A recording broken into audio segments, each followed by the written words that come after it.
Well, you don't just find them anywhere. You have to go into these circles, and you can only enter them at certain times because it has to do with a planetary alignment. You see, the Earth has naturally occurring natural stargates on them. And I know that some of you might not believe this, but there is so much evidence, and we're going to go through some of that. There are natural stargates, and you actually can time travel. So there's a very important reason why the ancients were building things like Stonehenge and the pyramids. This is not just to entertain themselves and to build a tomb for the dead pharaoh. Okay, it's much more than that. So I read this book when I was 7 years old, and in the book we have descriptions of experiments in ESP between Harold Sherman, the author, and Sir Hubert Watkins, who was an Antarctic explorer. They documented some fantastic telepathy experiments. In one case, Sherman is sitting there in his room in LA, and he's tuning into Watkins, and he gets this pain in his head, and it hurts a lot. And so he writes down, okay, pain in the head. When we correspond that to what Watkins' journal said at the same time, all the people in his Antarctic expedition team were bumping into this stovepipe that had fallen down with a sharp edge, and they were actually lacerating their head, the skull. It will hit bleeding from that, and he was feeling the pain. Just like I said, there's an energetic transmission of the pain. Well, after Watkins died, the telepathy continued because they were so much in affinity with each other that he could recognize Watkins when he spoke.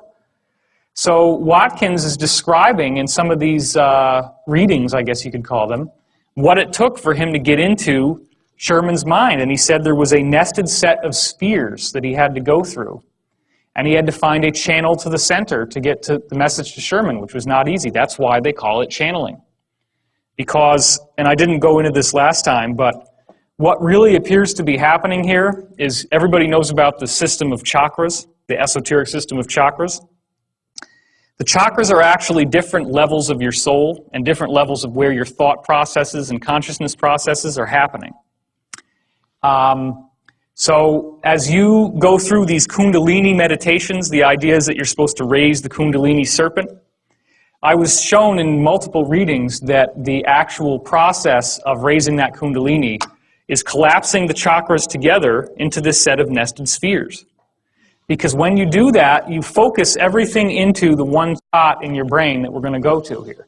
So this is bringing all your chakras together and then finding that channel so that the entity that's trying to reach you, or your higher self, can get to the center. Because the center is where all the action happens. Why is that? Well, the center of your brain has a small gland in it called the pineal gland, which, as you can see here, it was called pineal because it's shaped like a pine cone. This is the exact geometric center of your brain. It's right here. And this, as we're going to see, is very important in ancient cultures. The Sumerians gave it a description, which you can see here, the little acorns on the top of the staff that he had. And there's also a little jobber up here.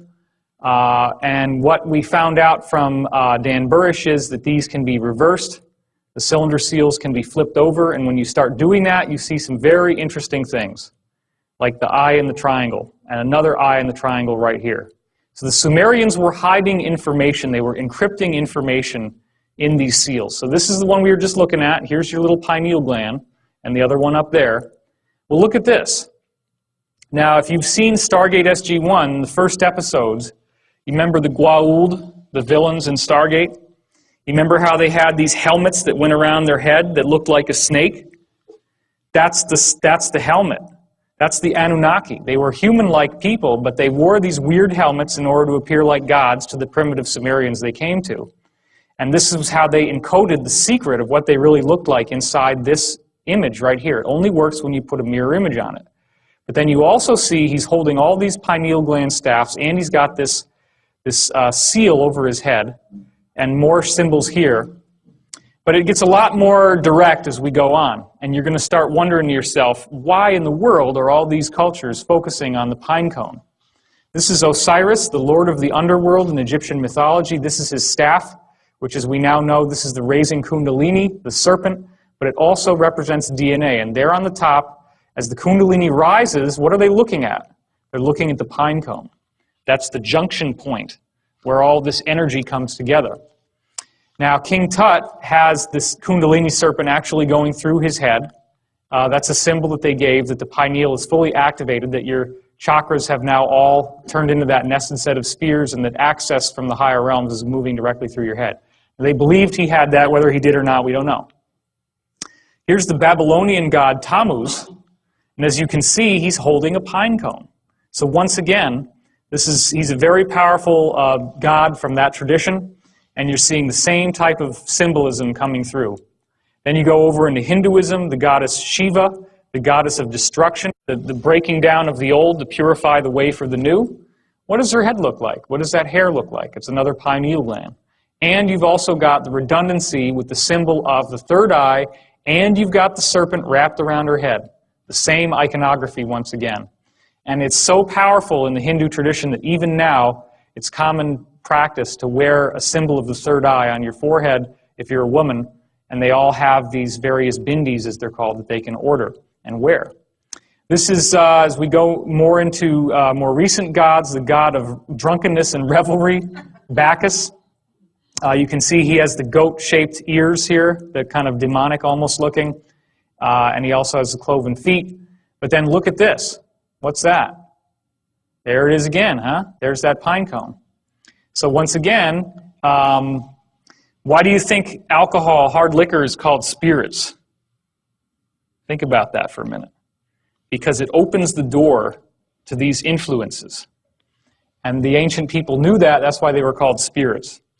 You've ever seen people who get like completely possessed when they're drunk and they just seem different, they seem a lot more negative? Well, negative entities in some cases seem to be able to grab hold through the pineal gland. And so they knew about all this. They knew that drunkenness and revelry opened up the pineal. That's why he's got it on the top of his staff. Dionysus, who is the usher through the underworld, the usher through death and rebirth, he's also got the pineal gland, the pine cone on his staff. So there's the same message yet again. And here's another image of Dionysus with a bigger pine cone.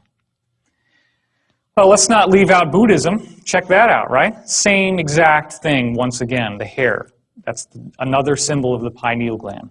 And even the fact that it looks like a pine cone with these the way that they braided their hair. I mean, all this was done deliberately to honor the pine cone. So then there's a quote from the Bible, "The light of the body is the eye. If therefore your eye be single, your whole body shall be full of light." That's Matthew 6:22. Well, that's pretty weird, huh? Guess how the mainstream Bible scholars interpret this passage I told you yesterday for those who were here.